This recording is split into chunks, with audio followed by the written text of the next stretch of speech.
ఖరాబయ్యి సైకోగా మారిపోతావు కుర్రోడా. యువతే దేశానికి ఆదర్శం అవ్వాలా, అది మరిచి నీకు ఎందుకురా ఈ గోలా. మత్తుకు బానిసై మైకంలో ఉండకురా, కన్న వాళ్ళ ఆశలని కాల్చి కూల్చి వెయ్యకురా. సరదా సరదాగా నువ్వు హుక్క గంజాయి దాగి మత్తుకు నువ్వు బానిసైతే సిన్నోడా. త్వరగా త్వరగా నీ దిమాకంత ఖరాబయ్యి సైకోగా మారిపోతావు కుర్రోడా.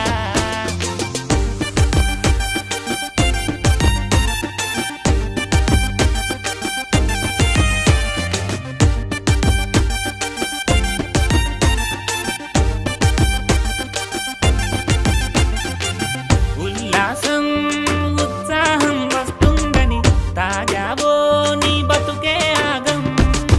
మత్తు అనే ఓ మైకానికి బానిసవై చేయకురా నువ్వు ఏ దుర్మార్గం.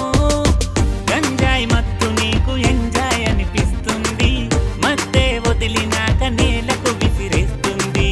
ఒక్క నశ నీకు హుషారు తెప్పిస్తుంది, తల్లి చెల్లి అనే తేడా మరిపిస్తుంది. సరదా సరదాగా నువ్వు హుక్క గంజాయి దాగి మత్తుకు నువ్వు బానిసైతే సిన్నోడా.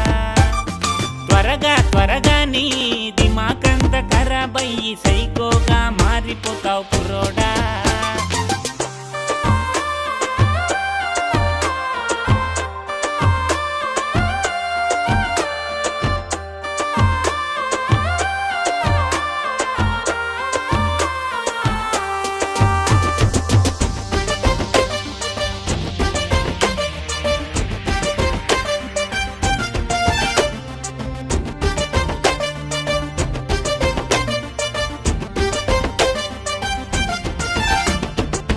కమ్ముకునే కారు పొగ మత్తు మోజులోన మారకురా నువ్వు మానవ మృగమై. నువ్వు చేరే నీ గమ్యాలను యాది మరిచి మరువకురా మానవ విలువలని. ఆది మానవుడితో మొదలయ్యిన మన గాథ నాగరికతను మరిచి వెనుదిరిగితే వింతేగా. డ్రగ్సుని అరికట్టి ఉద్యమాన్ని చేపట్టే పోలీస్ అన్నలకి సహకారం అందిద్దాం. త్వరగా త్వరగా నువ్వు హుక్క గంజాయి మాని బతుకును నువ్వు మార్చుకుంటే సిన్నోడా. సరదా సరదాలు నింపే నిజమైన సంతోషం బతుకంతా చూడవచ్చు కుర్రోడా. క్షణకాలంలో వచ్చే ఆనందం, ఆవేశం ఈ రెండిట్లో ఏదీ శాశ్వతం కాదు. ఈ రెండు అతి ప్రమాదం, ప్రాణాంతకం కూడా. మాదక ద్రవ్యాల మత్తు కూడా అంతే. శాపంలాగా యువతని పట్టి పీడిస్తున్న ఈ భూతానికి బానిస కాకు, మన అనుకున్న వాళ్ళని దూరం చేసుకోకు. నేడు మాదక ద్రవ్యాల నిర్మూలనకు ప్రభుత్వాలు, పోలీసులు పడే శ్రమ, కష్టం రేపటి నీ భవిష్యత్తు కోసం, నిన్నే నమ్ముకున్న నీ కన్నవాళ్ల కోసం, కొన్ని క్షణాల ఆనందం కోసం జీవితంతో పాటు ప్రాణాలను సైతం కోల్పోతున్న యువతకి ఈ పాట అంకితం.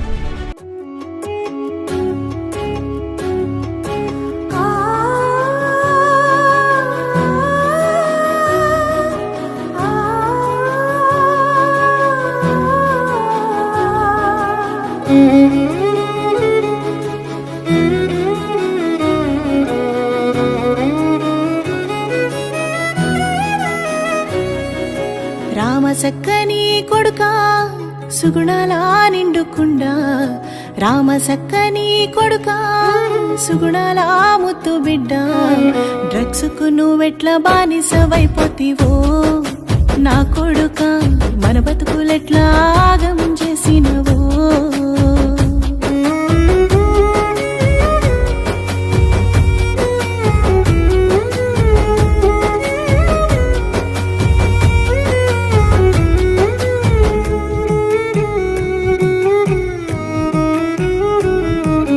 చదువు సందెల్లో నా కొడుకా నువ్వు అందరిలో మేటివి బిడ్డ.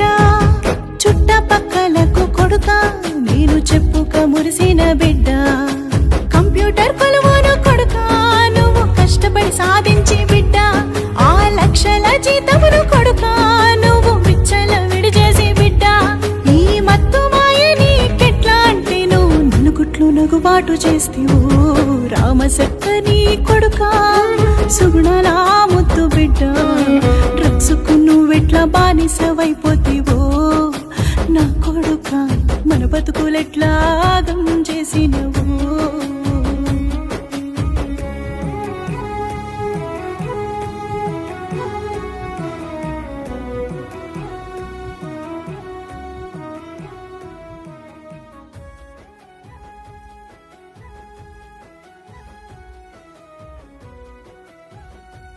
ఈ ప్రోగ్రాం యొక్క ప్రాముఖ్యత డ్రగ్స్ రహిత సమాజాన్ని నిర్మించడంలో భాగంగా సంకల్పం అనేటువంటి ఒక ప్రోగ్రాం ద్వారా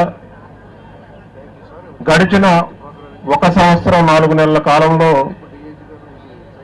20,000 పైచులకు ప్రోగ్రామ్స్ మనం ఈ విశాఖపట్నం రేంజ్ పరిధిలో కండక్ట్ చేయడం జరిగింది. దానిలో అన్ని స్కూల్స్, కాలేజెస్, గ్రామాలు, వార్డులు కూడా కవర్ చేశాం.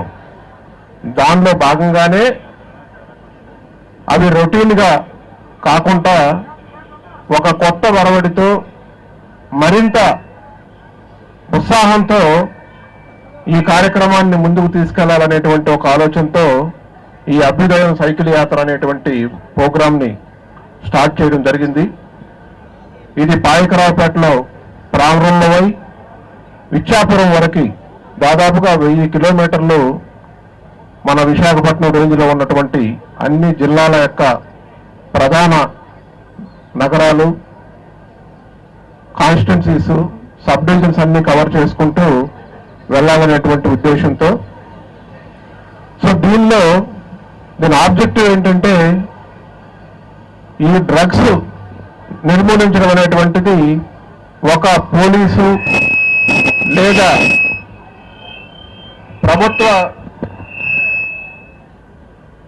ప్రభుత్వ యంత్రాంగం ఒక్కటే చేస్తే సరిపోదు. సివిల్ సొసైటీ అంతా కూడా దీనిలో భాగమై యువత, ఎడ్యుకేషన్ ఇన్స్టిట్యూషన్స్, ఎన్జిఓస్, అదేవిధంగా సమాజంలో ఉన్నటువంటి ప్రతి ఒక్కరూ, ప్రతి ఇల్లు, ప్రతి దానిలో ఉన్నటువంటి కుటుంబ సభ్యులు, బంధుమిత్రులు, స్నేహితులు వీరంతా కలిసి ముందుకొస్తేనే ఈ సమస్యకు పరిష్కారం దొరుకుతుంది. ఆ దిశగా వీరందరికి కూడా మనం అవేర్నెస్ క్రియేట్ చేయాలి. ఈ డ్రగ్స్ వల్ల సమాజం ఎంతగా నష్టపోతుంది, ముఖ్యంగా యువత ఎవరైతే చదువుకుంటూ ఉద్యోగాల కోసం వెయిట్ చేస్తూ ఆ సమయంలో డ్రగ్స్కు అలవాటు పడినా ఈ డ్రగ్స్ రవాణా చేసేటువంటి, డిస్ట్రిబ్యూట్ చేసేటువంటి కార్యక్రమంలో భాగస్వాములైనా కూడా వారి జీవితం ఎలా నాశనం అయిపోతుంది అనేటువంటిది మనం ప్రతినిత్యం కూడా చూస్తున్నాం. ఉదాహరణకు చూసుకుంటే పోయిన 1 సంవత్సరం 4 నెలల కాలంలో దాదాపుగా 2467 మందిని మేము ఈ డ్రగ్స్ కేసుల్లో అరెస్ట్ చేయడం జరిగింది. ఈ చట్టం, మాదక ద్రవ్యాల నిర్మూలన చట్టం చాలా కఠినమైనటువంటిది. ఒక్కసారి ఈ కేసుల్లో అరెస్ట్ అయితే బెయిల్ రావడం కూడా చాలా కష్టం. పోయిన 1 సంవత్సరంలో జరిగినటువంటి కేసులు ట్రయల్స్ చూస్తే మనకి దాదాపుగా 87 మంది జైలు శిక్ష పడింది. దానిలో 67 మందికి 10 సంవత్సరాల పైన జైలు శిక్ష. అంటే ఒకసారి 10-20 సంవత్సరాలు జైలు శిక్ష పడితే ఒక వ్యక్తి ఆ జీవితం అంతా కూడా కోల్పోయినట్లే. తర్వాత భవిష్యత్తులో ఏ రకంగానూ దాని నుంచి బయటకు వచ్చి మరలా సాధారణ జీవితం గడపడం అనేటువంటిది చాలా కష్టతరమైనటువంటి పని. అదే కాకుండా ఒకసారి ఎవరైనా ఇలాంటి పనుల్లో ఇన్వాల్వ్ అయ్యి ఒక చెడ్డ పేరు సంపాదించిన తర్వాత ఆ కుటుంబానికి అంతా కూడా సమాజంలో చాలా చిన్నతనంగా, చిన్నచూపుగా ఉంటుంది. సో ఇలాంటివన్నీ ప్రతినిత్యం కూడా మనం ఫేస్ చేస్తున్నాం. చాలా మంది ఈ డ్రగ్స్కి అడిక్ట్ అయ్యి బయటికి చెప్పుకోలేక పేరెంట్స్ లోపలే మొదలు పడుతూ సతమతం అవుతుంటారు. అలాగా ఒక్కసారి ఈ కేసులో ఇన్వాల్వ్ అయిన తర్వాత మిగతా క్రైమ్స్ కూడా అలవాటు పడిపోతారు. అవి తీవ్రమైనటువంటి నేరాలు చేయడానికి కూడా వెనకాడరు. సో ఆ పరిస్థితి ఎవరికి రాకూడదు. మన రాష్ట్రం అంతా కూడా ఈ డ్రగ్ రహిత రాష్ట్రంగా ఉండాలి. గాంజా ఈరోజు మన రాష్ట్రంలో ఉత్పత్తి లేకపోయినప్పటికీ కూడా బయట రాష్ట్రాల నుంచి మన రాష్ట్రం మీదుగా ట్రాన్స్పోర్ట్ అవుతుంది. సో దాన్ని కూడా సంపూర్ణంగా నిర్మూలించడానికి అన్ని ప్రయత్నాలు మనం చేస్తున్నా కూడా ఇంకా అక్కడక్కడ మనకు ట్రాన్స్పోర్టేషన్ అనేటువంటిది జరుగుతుంది. దాంతోపాటు కన్జంప్షన్ కూడా ఎక్కువ ప్రాంతాల్లో మనకి జరుగుతున్నట్టుగా మనకు తెలుస్తుంది. సో దాని నుంచి మన యువతని పూర్తిగా రక్షించుకోవడానికి ఈ యువత రేపు రాష్ట్ర భవిష్యత్తుకి దేశ భవిష్యత్తుకి పాటుపడాలి. మంచి సమాజాన్ని నిర్మించాలి.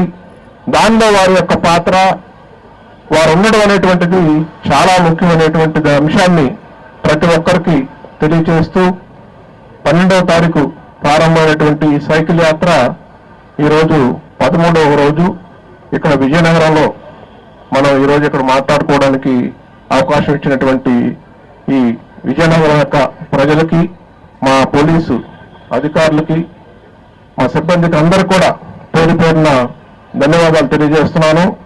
దాంతోపాటు మీడియా మిత్రులు కూడా ఈ సందేశాన్ని, ఈ యొక్క అంశం యొక్క అవసరాన్ని ఈరోజు మనం ఎందుకు తీసుకున్నామో దీన్ని, దాని యొక్క ఆవశ్యకతని ప్రజలందరికీ తీసుకెళ్ళాలి. దాని ద్వారా ప్రతి ఒక్కరిలో కూడా చైతన్యం రావాలి. ఎక్కడైనా పొరపాట్లు ఇలాంటివి జరుగుతుంటే చూస్తూ ఊరుకోకుండా తక్షణమే ఆ సమాచారాన్ని పోలీసు వారికి తెలియచేయాలి. దానికి టోల్ ఫ్రీ నంబర్లు ఉన్నాయి. 100 ఉంది, 112 ఉంది, 1972 ఈగల్ కొత్తగా ప్రారంభించినటువంటి సంస్థ ఆ టోల్ ఫ్రీ నంబర్ ఉంది. వీటిల్లో దేనికి సమాచారం ఇచ్చినా కూడా పోలీసు తక్షణమే స్పందించి వారి మీద చర్య తీసుకోవాల్సినటువంటి సందర్భంలో తక్షణ చర్య తీసుకుంటారు. అదేవిధంగా ఎవరైనా మత్తుకు బానిసైతే వారిని డీఅడిక్షన్ సెంటర్స్ లో చేర్పించి వారిని మరలా సమాజంలో ఇంటిగ్రేట్ చేయడానికి అన్ని రకాలైనటువంటి చర్యలు తీసుకోవడం జరుగుతుంది. అంతేగాని వారి మీద ఎలాంటి తీవ్రమైనటువంటి కేసులు నమోదు చేయడం జరగదనేటువంటిది కూడా మీ అందరికీ మేము తెలియజేస్తున్నాం. అలా కాకుండా వాళ్ళని అలాగే వదిలేస్తే వారు వేరొక నేరాలు చేసేటువంటి పరిస్థితికి ఈ అడిక్ట్ అయినటువంటి వాళ్ళు వెళ్ళడం జరుగుతుంది. సో దయచేసి ప్రతి ఒక్కరు కూడా దీని తీవ్రతను అర్థం చేసుకుని ఈ యొక్క యాత్ర యొక్క ఉద్దేశాన్ని, ఆ స్ఫూర్తిని ప్రతి ఒక్కరు కూడా తెలియచేయాలని చెప్పి ఈ సందర్భంగా ఇక్కడికి వచ్చినటువంటి ప్రతి ఒక్కరిని కోరుకుంటూ, ముఖ్యంగా విద్యార్థులు మీకు చాలా భవిష్యత్తు ఉంది. రేపు ఈ సమాజంలో జరగబోయేటువంటి మంచి చెడులకి మీరు ప్రత్యక్ష సాక్షులుగా నిలబడబోతున్నారు. కాబట్టి మీరు దీని యొక్క ఉద్దేశాన్ని ముందుగా మీరు బాగా తెలుసుకోవాలి. మీరు తెలుసుకొని మీ ద్వారా మీ కుటుంబానికి, మీ స్నేహితులకి, మీకు పరిచయం ఉన్నటువంటి ప్రతి వ్యక్తికి కూడా దీని గురించి తెలియచేయాలి. డ్రగ్స్ నుంచి దూరంగా ఉండాలి. డ్రగ్స్ రహిత సమాజాన్ని నిర్మించడంలో మీరు మరింత ముఖ్యమైనటువంటి పాత్ర పోషించాలని చెప్పి కోరుకుంటూ ఈరోజు ఈ కార్యక్రమానికి చేసినటువంటి మీ అందరికీ మరొకసారి నేను ప్రత్యేకంగా కృతజ్ఞతలు తెలియజేస్తూ ఈ వేదికలో ఉన్నటువంటి అధికారులందరూ కూడా మరొకసారి ప్రత్యేకమైనటువంటి కృతజ్ఞతలు తెలియజేస్తూ సెలవు తీసుకుంటున్నాను. Thank you. ఈ కార్యక్రమం గాంజా వల్ల, డ్రగ్స్ వాడితే సమాజంలో ఎటువంటి దుష్పరిణామాలు ఉంటాయి, అలాగే వ్యక్తిగతంగా ఎటువంటి లాస్ అవుతారు, సమాజం సొసైటీ ఏ విధంగా లాస్ అవుతుంది, కంట్రీ ఏ విధంగా లాస్ అవుతుంది అనే విధంగా, అలాగే డిఐజీ గారు ప్రజల్లో ఒక అవగాహన కార్యక్రమం కల్పించాలి. గాంజా తాకినా, గాంజా చూసినా, గాంజా వాడినా జైలుకి పోవటం గ్యారంటీ. కానీ యువత తెలియకుండా తెలియని వయసులో ఈ గాంజా ఏదో కొత్తగా వాడాలి చూద్దాం అన్నట్టు ప్లాన్ ఉంటుంది. అందుకని ఒక అవేర్నెస్ క్రియేట్ చేస్తే వాళ్ళు దీనివల్ల బ్యాడ్ ఏంటి, అసలు ఎటువంటి ప్రమాదాలకి ఇది దారితీస్తుందని ఒక సైకిల్ యాత్రలాగా చేయాలని చెప్పి డిఐజీ గారు భావించి అభ్యుదయం సైకిల్ యాత్రని మనకు పాయకరావుపేట నుంచి ఇచ్చాపురం వరకు దాదాపు నెల రోజులు అన్ని కాలేజెస్, స్కూల్స్ మధ్యలో ఇలాంటి ప్రోగ్రామ్స్ యూత్ ని, కాలేజ్ స్టూడెంట్స్ ని అందరినీ కూడా ఏర్పాటు చేసి మీ అందరికి అవేర్నెస్ క్రియేట్ చేయాలనేటువంటి భాగంగా ఈ రోజు మనం దాదాపు ఇది 12వ రోజు మనం ఈ కార్యక్రమాన్ని మనం చేసుకుంటున్నాం. అందుకు నేను కోరుకునేది ఒక్కటే, పిల్లలందరూ కూడా మీకు తెలిసినటువంటి వాళ్ళకి కానివ్వండి అందరు కూడా తెలియజేయండి. గాంజా టచ్ చేసిన, అలాగే గాంజాని వాడాలని ప్రయత్నించిన ఒక రోజు జైలుకి పోతారు ఖచ్చితంగా. జీవితం అక్కడికి ఒక్కసారి గాంజా కేసులో జైలుకి పోయిన వాళ్ళకి మళ్ళీ లైఫే లేదు, ఎటువంటి ఉద్యోగం కానివ్వండి, అలాగే శిక్ష పడితే దాదాపు 20 సంవత్సరాలు జైల్లో ఉండాల్సి వస్తుంది. అలాగే దీనివల్ల ఫ్యామిలీ, అలాగే ఎడ్యుకేషనల్ పరంగా, వ్యక్తిగతంగా హెల్త్, ఆ ఫ్యామిలీ అంతా కూడా లాస్ అవుతుంది. కాబట్టి దీనికి దూరంగా ఉండాలని కోరుకుంటున్నాను. Thank you.